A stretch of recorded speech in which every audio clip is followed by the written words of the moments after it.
Entonces, bueno, esto de la diarrea crónica, se supone que los pacientes tienen pues una deposición de 3 o más veces al día que no lo solían tener. Y habitualmente se supone que después del par de semanas ya estamos considerando crónica la diarrea. Que cuando nos vienen a ver los pacientes, porque miren, aquí con la diarrea frecuente, es diferente diarrea frecuente de diarrea crónica. La diarrea crónica prácticamente no se les quita. Y la diarrea frecuente son pacientes que tienen 1 o 2 días con diarrea y están bien 5 días, y vuelven a tener 1 o 2 días con diarrea, está bien 3 días, vuelven a tener 4 días con diarrea, y así. Entonces, esos pacientes es muy frecuente, esa es la característica del paciente que tiene síndrome de intestino irritable con predominio de la diarrea. Déjenme checar acá, cuando nos va a tocar ver la temática de síndrome de intestino irritable. Acá está dentro de 2 semanas, para el martes 8, tenemos considerado eso. Antes vamos a tener enfermedades inflamatorias. Bueno, eso es lo que tenemos nosotros. Entonces los pacientes pueden tener heces sueltas o pueden tener heces líquidas, ¿no? Entonces, miren, acá les traigo varias tablitas que quiero que vean. Y entonces, cuando nosotros estamos viendo diarreas que tienen sangre y material purulento, vamos a pensar en un proceso inflamatorio, y si son crónicas, difícilmente ya estamos pensando en gérmenes. Los únicos pacientes que luego sí tienen esto son los inmunodeprimidos por HIV y por gérmenes que ya habíamos observado nosotros que son poco frecuentes. Cryptosporidium, por ejemplo, que es una de las que más se asocian, Candida albicans. Entonces, bueno, si no es el caso, tenemos que empezar a pensar que no se trate de una diarrea por enfermedad inflamatoria crónica, como podría ser una colitis ulcerosa crónica idiopática, o hay quien le dice crónica inespecífica, que ya tiene tiempo que se ha dejado de utilizar ese término, ahora es idiopática.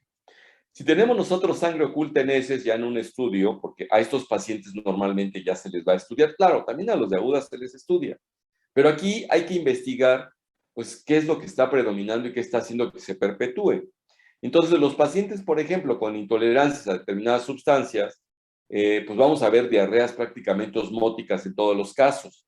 No son tan secretoras. Las más secretoras, o bueno, inflamatorias, más que secretoras, porque las secretoras ya habíamos dicho que son más bien de agua, como el cólera. Entonces, bueno, inflamatorias, pues vamos a estar asociando sangre y vamos a estar asociando material purulento. También moco incluso. Bueno, no se diga la proctocolitis amebiana, pero esa normalmente no está generando la diarrea crónica, ¿no? Entonces, bueno, la sangre oculta se puede observar en caso de neoplasias, en caso de enfermedad celíaca, casos parecidos a sprue celíaco. Sprue también como que está como que asociado. Ese sprue como que es más de sitios específicos del mundo que nosotros en México prácticamente no lo vemos. Sí vemos enfermedad celíaca, más no sprue. Si está abundando en grasa, podemos estar pensando que se trata de una steatorrea. Entonces podemos estar pensando que el paciente pudiese tener una insuficiencia pancreática. Y si tiene insuficiencia pancreática por una pancreatitis crónica, una de las características es esteatorrea, y no solo esteatorrea, también creatorrea. También se les pasan hasta las proteínas hacia abajo y tienen un olor todavía mucho más fétido, ¿no? En el caso de pH, que es muy ácido, hay absorción deficiente hasta de carbohidratos a los pacientes que tienen intolerancia a la lactosa, por ejemplo, ¿no? Y entonces también cuando podemos encontrar solamente diarrea más o menos acuosa, que es más osmolar, y que a lo mejor no dejan de absorber al 100 y son específicos los productos que no están absorbiendo, por decir así. Para una diarrea crónica, ya no nos sirve mucho el coprocultivo y el coproparasitoscópico. ¿Por qué? Porque normalmente ya no está siendo producida por bacterias ni por virus, sino que la etiología ya se hace diferente. Pero sí es útil para gérmenes, para pacientes inmunodeprimidos, y les decía yo como Microsporidium, Cryptosporidium, Isospora o Cándida. Entonces ahí va cambiando la cosa. A estos pacientes se les puede hacer estudios radiológicos. Hay un estudio que se conoce como tránsito intestinal. A los pacientes se les observa que se hace muy rápido el tránsito. Ayer estaba yo viendo un tránsito, ya poco pedimos esto. Yo no me dedico mucho, honestamente. Acuérdense que mi perfil de gastroenterólogo es quirúrgico. Entonces, hay aspectos de la gastroenterología clínica que no suelo ver tanto, y cuando me llegan pacientes así los canalizo al subespecialista del área, ¿no? A los que tienen más experiencia con motilidad y demás, y es el caso de los síndromes de intestino de absorción, de mala absorción, de absorción intestinal deficiente. Entonces les decía yo que ayer veía un paciente que operé por obstrucción intestinal, pero yo lo encontraba con gastroparesia. Incluso le estaba yo descartando que no tuviera enfermedad de Crohn, y de hecho salió positivo para calprotectina, que es un marcador serológico de Crohn, pero cuando yo lo operé no le vi aspectos así externos en el intestino, de que tuviera segmentos afectados y segmentos no. Yo lo operé por obstrucción intestinal porque él había sido operado hace como 15 años por una enfermedad diverticular. Entonces le hicieron una resección de intestino, ahora que mañana veamos si esta enfermedad diverticular lo van a entender mejor, y lo volvieron a cerrar, y entonces hizo una obstrucción por bridas. También vamos a tener aquí el tema de obstrucción intestinal, y vamos a ver que lo más frecuente es por adherencias. Entonces, me llamó la atención que después de 7 horas, el material de contraste que le dieron por vía oral, que es sulfato de bario, permanecía en el estómago una cantidad, ¿no? Entonces, la verdad es que tiene una gastroparesia este paciente. Sin embargo, también en el intestino delgado lo tenía. No, no es sin embargo, también en el intestino lo tenía. Bueno, acá lo que les muestro son algunos estudios. Por ejemplo, en este caso, es una placa simple de abdomen. Aquí, ¿qué se les ocurre que sea esto a ustedes? A ver, tomando en cuenta la topografía y lo que están viendo, esa es una placa, me adelanto a decirles, es simple de abdomen. Al paciente no le dieron material de contraste. ¿Cómo qué piensan, mis chavos? ¿Que tiene aire? Bueno, aquí hay un poquito de aire, acá esto está negro, pues realmente no podríamos definir con exactitud qué es, pero lo que más llama la atención que es, ¿quién eres? Nada más escuché la voz, Puede pero ser que hay no. calcificaciones.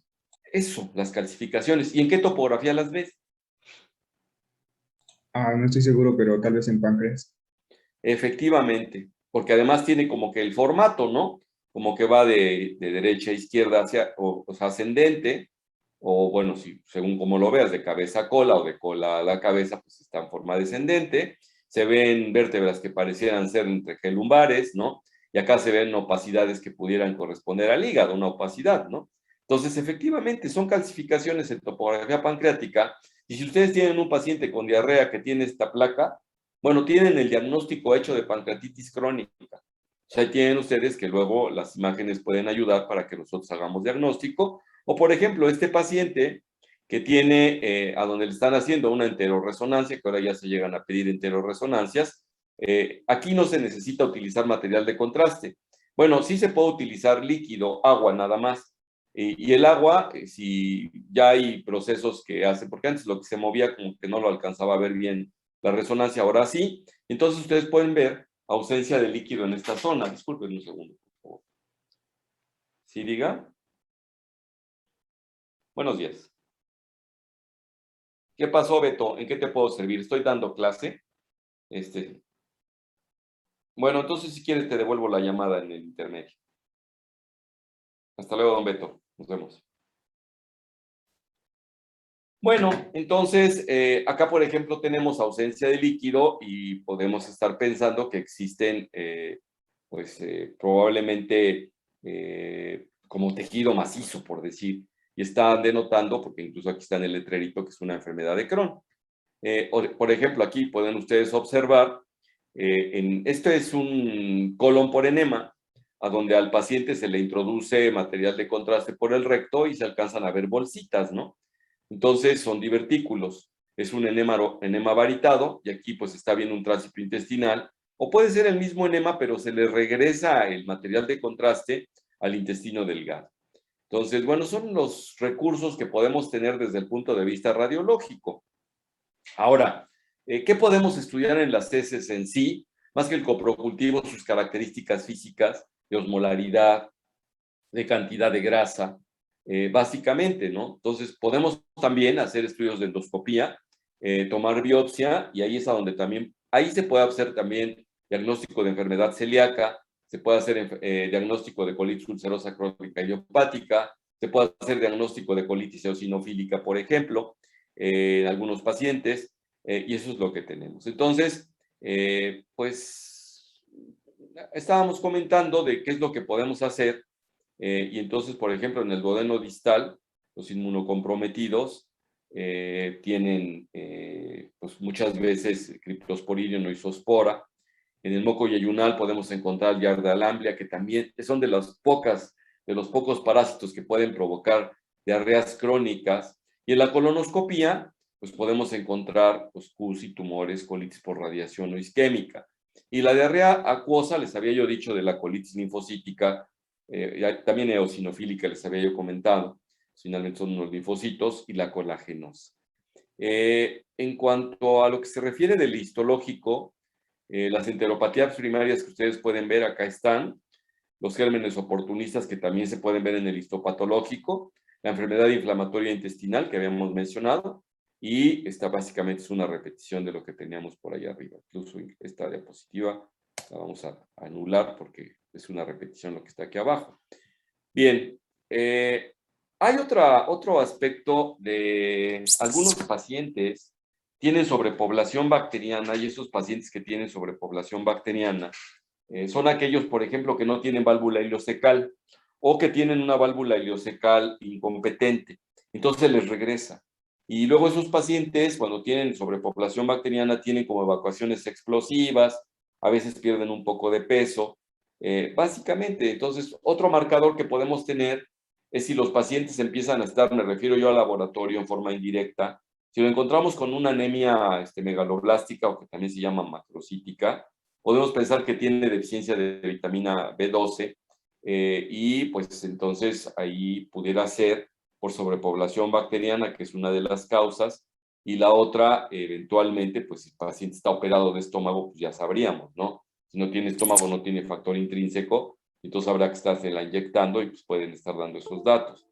Pues básicamente, ¿no? Entonces, en relación a otras cuantificaciones que solemos hacer en pacientes que tienen diarreas crónicas, y esto está encaminado a medir no en heces, sino en suero. Entonces, si tienen los betacarotenos, que ustedes saben que pues, es una vitamina, pues básicamente son los precursores de la vitamina A, entonces es liposoluble. Y sobre todo la A, esa es la que muestra descenso en la cantidad de betacarotenos séricos. Entonces, si tenemos nosotros entre 200 y 160 y no hay esteatorrea, pues eso es lo que normalmente debemos ver, pero si tiene por debajo de 60 miligramos o 50 miligramos, debemos pensar en síndrome de absorción intestinal deficiente.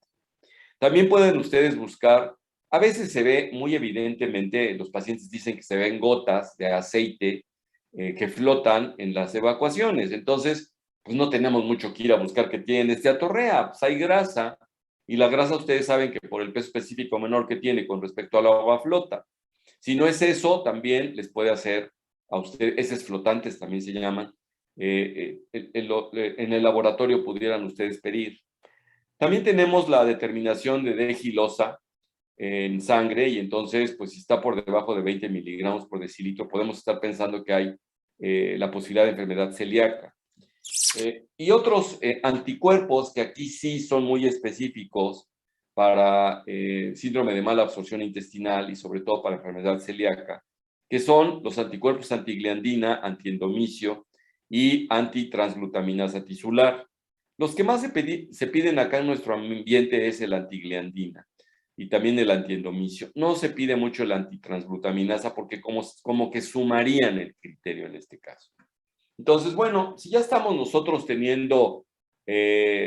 acercándonos al diagnóstico mediante estos métodos, cuando se trata de enfermedad inflamatoria intestinal, por ejemplo, CUSI, es un tema que vamos a ver a futuro, pero el tratamiento será pues, mesalazina o derivados del 5-aminosalicílico, y pues esteroides, inmunosupresores, anticuerpos monoclonales que ahora hay, etcétera.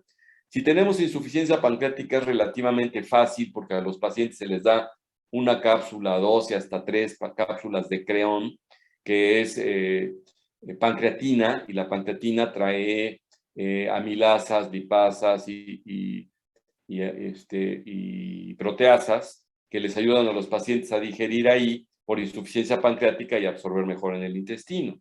Si se trata de deficiencia vitamínica la que encontramos, pues ni modo, hay que estar inyectando B o vitamina K aparte, pero pues hay que checar, pues hay que sumar las dos cosas, porque casi siempre estos pacientes suelen tener una mala absorción de grasas y por lo tanto mala absorción de vitaminas liposolubles, ¿no? Está el uso para los pacientes con diarrea crónica. También un que otro paciente tiene diarrea funcional, diarreas funcionales, sobre todo los que tienen enteropatía diabética, que eso no lo había yo mencionado, y se benefician del uso de la loperamida.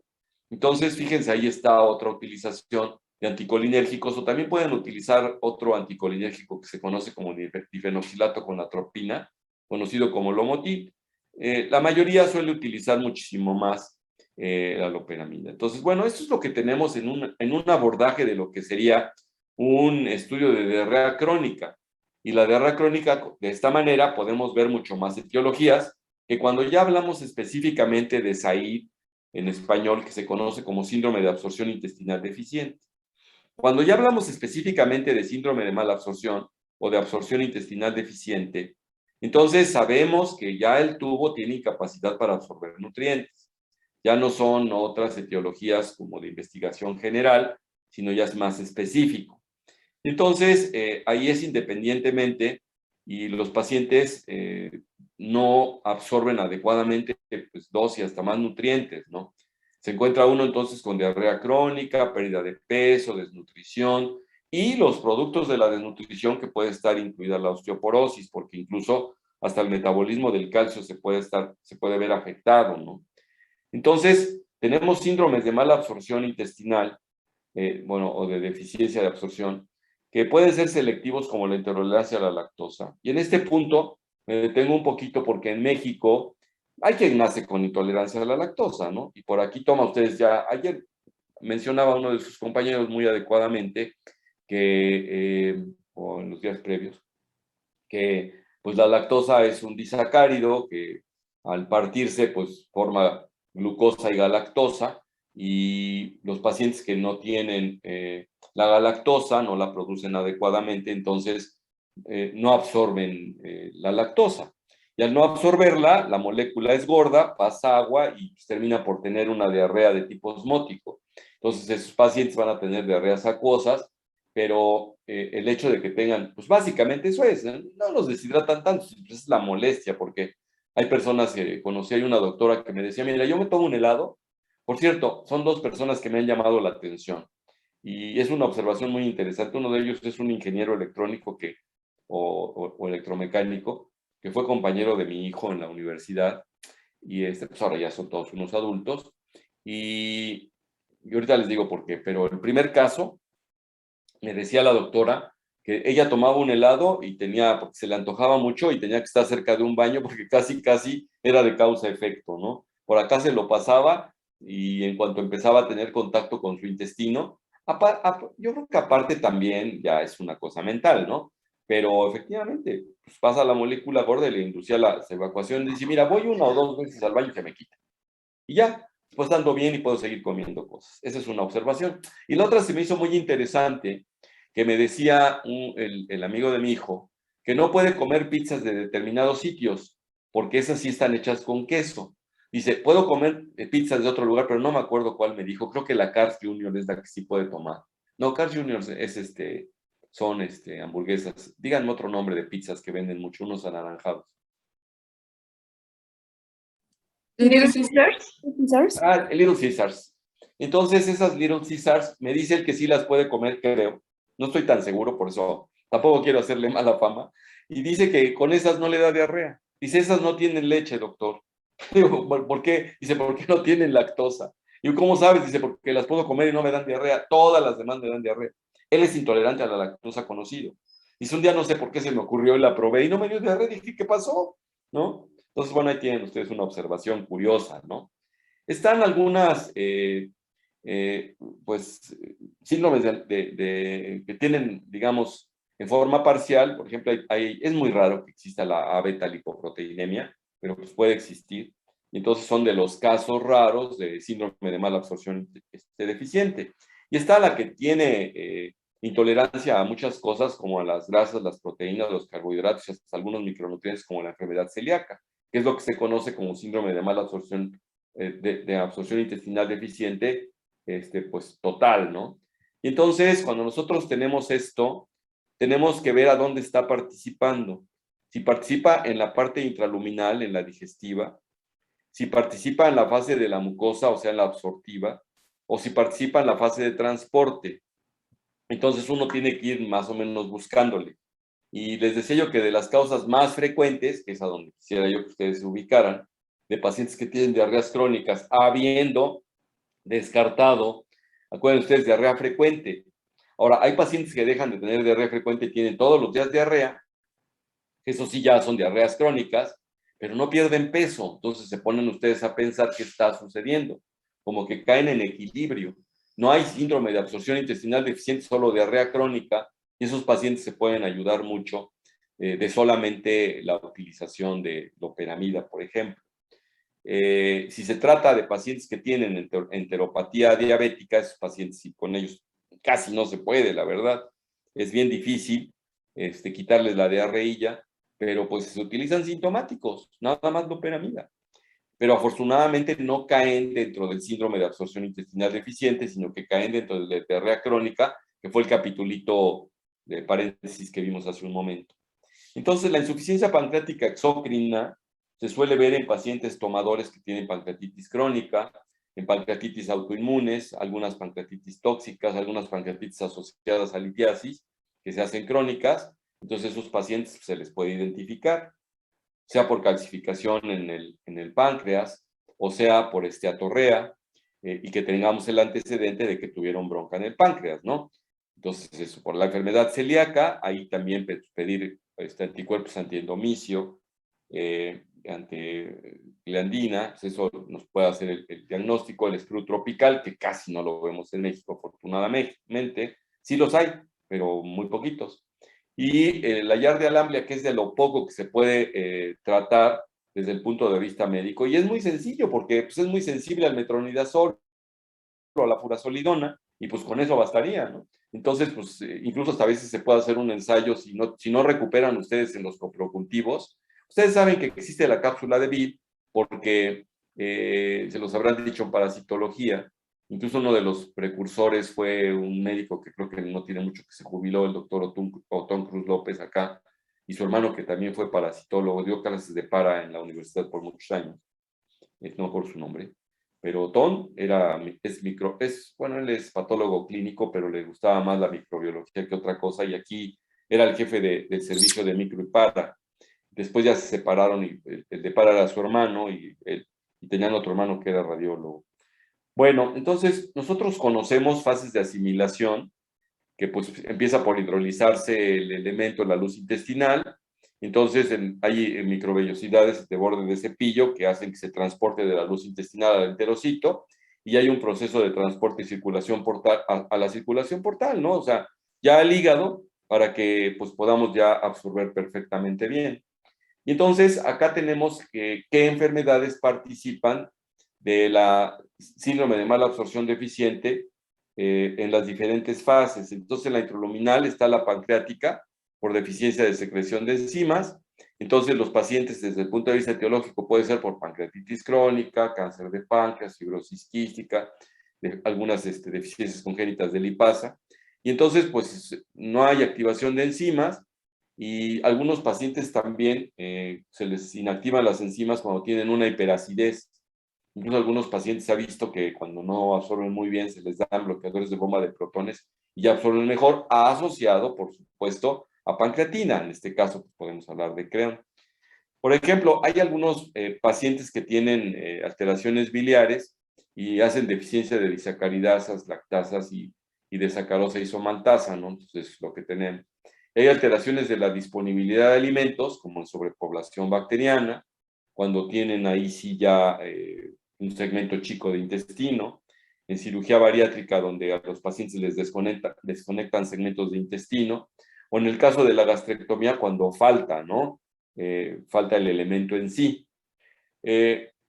¿Qué patologías vemos nosotros en la fase de, digamos, mucoso-absortiva? Porque esta primera fue en la intraluminal. Ahí es a donde se hace la mala absorción. Entonces, el tratamiento para estos pues, son enzimas pancreáticas, y para los pacientes que tienen bueno, sobrepoblación bacteriana no tenemos bronca porque a esos pacientes les damos antibiótico de amplio espectro, incluso pueden tomar, son de los pocos que pueden tomar rifaximina, que yo les decía que para la aguda no la recomiendo. Para la crónica sí pudiera servir, y la rifaximina por ciclos o probióticos por ciclos, o asociando rifaximina y probiótico, los pacientes se benefician mucho de esto, porque esto sí lo solemos ver. Los que tienen intestino cortito, ahí se les recomienda, se les dan enzimas como adyuvante, pero también se les dice que no coman mucha grasa, lo menos que se pueda de grasa, pues digamos, son pocos a los que hay que darles nada más dietas elementales, ¿no? Pero se les recomienda proteína ligera, que no sean cortes, pollito, pechuguita, pescado, que no tengan con mucha grasa, que eso luego les promueve mucho las evacuaciones. Claro, hay pacientes que se les reseca tanto el intestino que requieren de nutrición parenteral, ¿no? Pues, pobres de ellos, ¿no? Me voy a ir directamente a los de falsa de transporte. A los pacientes luego tienen alteraciones vasculares, tienen insuficiencia cardíaca o isquemia intestinal, y entonces ya el intestino no les funciona, tiene hipomotilidad, se aplanan las vellosidades y no transportan fácilmente los nutrientes hacia la parte, hacia la puerta ya finalmente, ¿no? Entonces, pacientes, por ejemplo, con algún tipo de linfomas irradiados, pueden llegar a tener eso. Y regresándome a la fase mucosa absortiva, hay pacientes que tienen alteraciones en la pared, y ahí está el club de los de enfermedad celíaca, el esclerosis tropical, la enfermedad de Crohn, algunos pacientes con infecciones intestinales crónicas, que son los de HIV, y entonces un que otro paciente con Giardia o con Strongyloides stercoralis. Ya había hablado de enteritis por radiación. Hay la eosinofílica, que pues, no la vemos tanto, pero pues el diagnóstico lo hacemos fácil. Los pacientes con cáncer, con linfoma, es una de las... porque hay pacientes que tienen diarreas crónicas.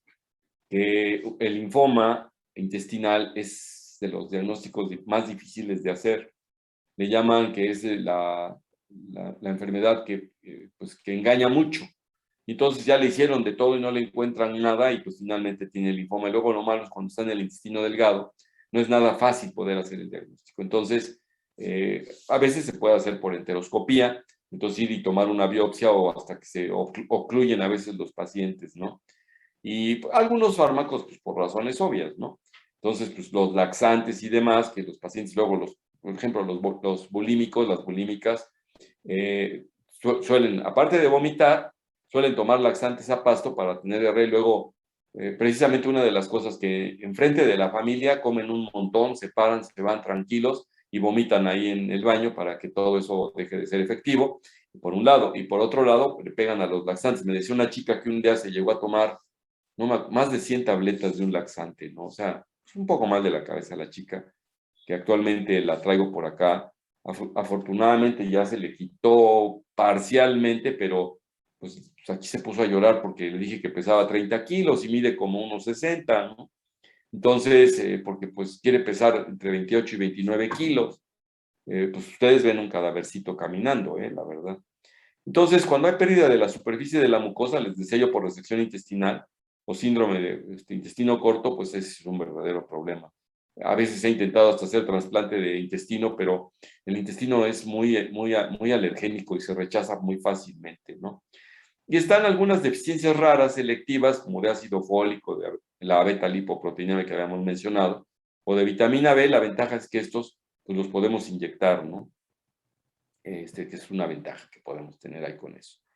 Ya habíamos hablado de esto. ¿Qué es lo que impide la absorción de grasa? Por ejemplo, pacientes que tienen gastrectomía, y también puede haber alguna neuropatía que haga que la absorción sea lenta, bueno, que la motilidad sea muy lenta, y entonces no se absorban bien las grasas, ¿no? Puede haber, o sea, que se mezclen mal, y sobre todo los pacientes que están gastrectomizados, o que les decía yo que tienen una gastroparesia como el que vimos. Los pacientes que tienen obstrucción biliar o sobrepoblación bacteriana también como que no la solubilizan bien, porque se requieren de solubilizar un poco para poderse absorber. En el caso de pancreatitis crónica no hay lipólisis porque no hay enzima. Y en el caso de la enfermedad celíaca con la betolipoproteinemia, la absorción y la formación de quilomicronis es inadecuada. Y en el caso del transporte linfático, pues el linfoma o la linfangiectasia impide la absorción de grasa, ¿no? Y al impedirse la absorción de grasa, se queda la grasa en la luz del intestino y se genera lo que se conoce como diarrea osmótica, ¿no? Entonces, bueno, hemos visto aquí de las diarreas de personas que comen mucha grasa, ¿no? Ya lo habíamos analizado. Entonces, aquí hablan de clásicos de SAID. Pues número uno, pérdida de peso e hipovitaminosis. O sea, eso es lo que, bueno, claro, número uno, diarreas, ¿no? Evacuaciones acuosas, pastosas, 3 o 4 o más al día. Y si pasamos nosotros de un mes, pues hay que empezarlos a buscarles porque pues, hay pacientes que tienen síndrome de mala absorción intestinal. Entonces, hay incluso algunas diarreas de origen nervioso que por frecuencia terminan por dar un síndrome de absorción intestinal deficiente, aunque los pacientes desde el punto de vista biológico no lo tienen, pero traen la motilidad tan acelerada que no da tiempo de que hagan la absorción. Entonces suelen dependiendo de lo que contengan, suelen ser muy fétidas, sobre todo los pacientes que tienen esteatorrea y creatorrea, se vuelven muy, muy fétidas. Hay algunos pacientes que se operan para obesidad, que se les desconecta el intestino y se conecta muy cerca de la válvula intestinal, y entonces casi no absorben. Y esos pacientes que no absorben, pues hacen mala absorción. Y de esa manera adelgazan. Por eso esas cirugías en la actualidad ya casi no se hacen. Son muy poquitos pacientes que tienen esa indicación. Entonces, decían, el nombre de la cirugía se conoce como escopinaro, y decían en un centro a donde acostumbraban hacer operaciones de pacientes de cirugía bariátrica, dicen que cuando entraba un paciente al baño de la sala de espera, todo el mundo sabía que estaba un escopinaro, porque pues era una fetidez, pero así magna, ¿no? Entonces, pues tienen a veces distensión abdominal, están flatulentos, se les oye mucho ruido, todo el tiempo andan ahí haciendo ruido. Y esto, pues, cuando les dejan de dar de comer esos pacientes, pues ya no evacúan. Y lo raro es que muchas veces estos pacientes no se paran a evacuar porque ya no tienen mucho alimento que les provoque, digamos, la diarrea en este caso, ¿no? Entonces, si no hay ni esteatorrea ni creatorrea y les da con lácteos, pues creo que está muy fácil, ¿no? Ya saben ustedes que tienen intolerancia a la lactosa al paciente, ¿no? Entonces, otra cosa que puede producir es dolor cólico. Entonces, si el dolor es muy intenso, lo solemos ver en pancreatitis crónica. Esos son los que más dolor dan. Y algunos pacientes pueden llegar a tener obstrucción intestinal, hay que estar a las vivas. O sea que si traen un paciente con síndrome de mala absorción y que de repente trae un megadolor, pues pensar en estas etiologías, ¿no? No que sea la causa del síndrome de absorción deficiente, sino que sea asociado al mismo, ¿no? Entonces, ¿qué es lo que hay que hacer? Pues historia clínica, laboratorio básico, ver si el paciente está anémico, se ve más en las enfermedades celíacas, la linfopenia en los idosos, si hay albuminuria, ¿no? Si hay problema de albúmina baja, pues hay que descartar que no tengan un problema de hígado, de cirrosis también, que puede estarse asociando, no al síndrome de mala absorción, pero sí como causa de hipoproteinemia y no como causa de mala absorción. En el caso de pues, algún germen específicamente, hay un diagnóstico y una patología que no les mencioné, que es el hipertiroidismo. Los hipertiroideos les aumenta mucho el metabolismo y suelen bajar de peso. Entonces, una de las diarreas que vemos, y pues, si ustedes cuando empiecen a aprender hipertiroidismo se van a dar cuenta que son pacientes con taquicardia, con piel calientita, medio húmeda, y en las mujeres que es más frecuente la enfermedad de Graves-Basedow, ¿no? De Graves-Basedow, de Graves-Basedow. Bueno, uno de los estudios también que se pueden hacer es buscar lo que se conoce como brecha osmótica fecal. Cómo anda la osmolaridad entre el plasma y cómo anda la osmolaridad en las heces. Entonces, si la brecha se hace muy cortita, quiere decir que la osmolaridad en heces es mucho más alta. Es uno de los motivos por los que no se absorbe, ¿no? Entonces, pues también se pueden hacer exámenes de absorción de sustratos específicos, que es lo que está provocando la diarrea.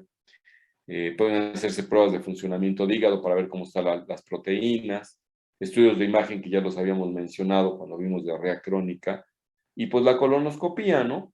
Entonces, miren, en estas tres últimas diapositivas, si nosotros tenemos, ¿cómo saber que tenemos una diarrea osmótica crónica? Bueno, estos pacientes suelen tener una osmolaridad por ahí de mayor de 250 gramos por día, y la brecha osmótica, bueno, quiere decir más bien que es la grasa en sí. Y entonces la brecha osmótica es mayor de 100 microsmoles. Entonces, miren, vamos a checar. Si las personas tienen en suero sus carotenos que andan entre 50 y 200, pues está decente, ¿no? Y si bajan, entonces, si son menos de 50, tiene síndrome de mala absorción. Y en el caso de que estén por arriba de 200 en el caso de 160 siendo hombres, de 200 siendo mujeres, esto definitivamente descarta síndrome de mala absorción intestinal y hay que buscar otra causa de diarrea. Si tenemos nosotros grasa en heces positiva, si tenemos una cantidad mayor de 5 gramos, entonces es síndrome de mala absorción intestinal. Si tenemos menos de 5 gramos, se descarta SAI. Y hay que checar si no es una deficiencia lactasa, sacarosa o isomaltasa, que eso pues no tiene que ver con heces. Acuérdense ustedes que la lactosa, pues más bien es con la deficiencia de la lactosa, pues es la lactasa, ¿no? También se puede medir lo que se conoce como degilosa urinaria, y en los pacientes que tienen menos de 5 gramos se supone que la absorción está alterada y hay que investigar la mucosa. En los que tienen mayores de 5 gramos y la mucosa la digestión está alterada, entonces hay que checar la función pancreática. Son estudios que se pueden hacer. Otros estudios que ya había mencionado yo, que son para checar la incontinencia, digo, la intolerancia al gluten, que ahora como te ha tomado así mucha relevancia, pues están los anticuerpos antiendomicio o antitransglutaminasa tisular. Ya también habíamos visto el otro que les mencioné. Y es lo que podemos ver. Si salen positivos, entonces quiere decir que el paciente pues tiene enfermedad celíaca. En el caso del esclerosis tropical, se estudian, pues hay que checar que no tenga un origen infeccioso, medir degilosa, vitamina B. En sobrepoblación bacteriana se supone que si ustedes hacen un coprocultivo, no deben tener más de 100 colonias por unidad, o hasta 1010. Entonces, si se sobrepasa esto, pues estamos hablando de sobrepoblación bacteriana. En el caso de pacientes que tienen resección del ilion terminal, pueden tener una absorción deficiente de sales biliares, y bueno, o esos pacientes hay que darles, o tienen una dieta baja en grasa. Y los pacientes con intestino corto, pues si tienen menos de 2 metros, algunos tienen diarreas crónicas, pero no bajan de peso. Cuando tienen menos de 1 metro, sí bajan mucho de peso, y cuando tienen menos de 1 metro, pero que no tienen colon, esos pacientes hay que nutrirlos por la boca, ¿no? Entonces, son de las broncas que tenemos con nuestros pacientes. Yo, en lo personal, les decía, cuando tengo un paciente con diarrea crónica, que pues sí es obvio, o sea, hay muchas cosas que son obvias, que sí puedo estudiar, mandamos la endoscopía, ya descartamos la mayoría de aspectos, y si me salen, por ejemplo, con anticuerpos antiendomicio positivos, que es prácticamente lo único que pedimos en Puebla, y sale positivo, yo se los envío para manejo a mis colegas, los gastros clínicos, endoscopistas que no operan, que se dedican más al aspecto médico de la gastro, y son los que me hacen el favor de hacerlo, ¿no? Por cierto, no tengo... ¿Tienen algunas preguntas con esto? Porque quiero de qué se trata mientras paso su listita, porque ya se nos está acabando el tiempo. ¿Qué pasó, Lalo? Bueno, de lo que estaba viendo de sus diapositivas es que decía que en los inmunocomprometidos, pues lo indicado, o bueno, lo que se recomendaba era hacer un cultivo, pero ¿esto va a ser siempre o puede ser? Miren, en los inmunocomprometidos es curioso porque al inmunocomprometido le puedes hacer el diagnóstico en la consulta de gastro. Incluso dentro de la historia clínica, si te vienen a ver por diarrea crónica, hay que preguntarle si el paciente se considera con factor de riesgo para eso, ¿no?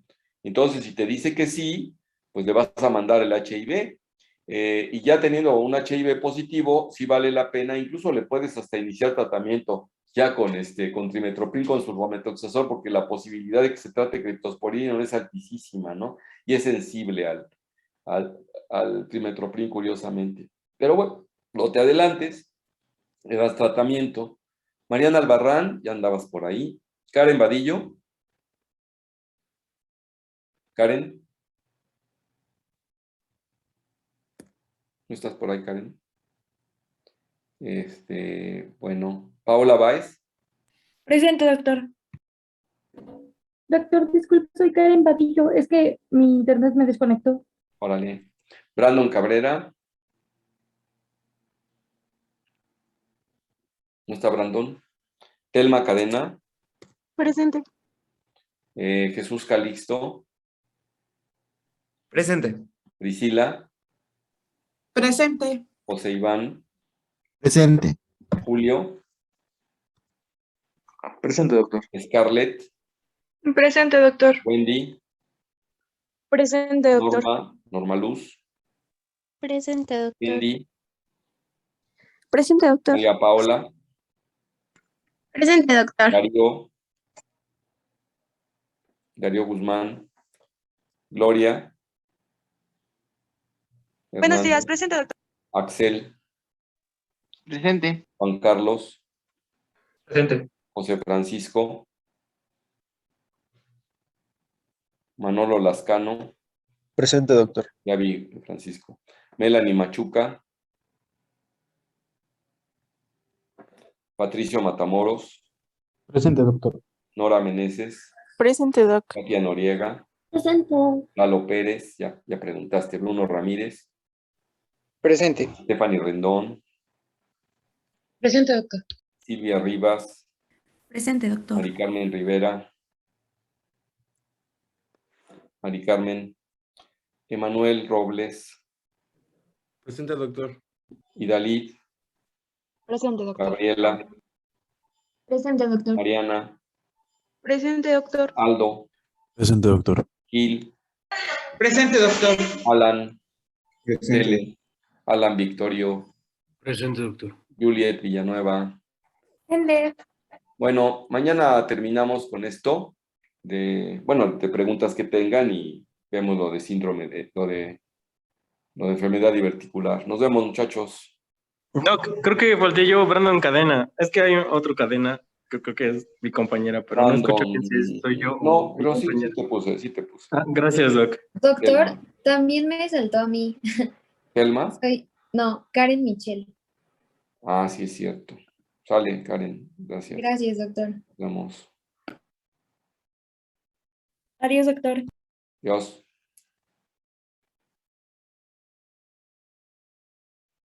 Hola, jóvenes quirúrgicos. Buenos días. Buenos días, doctor.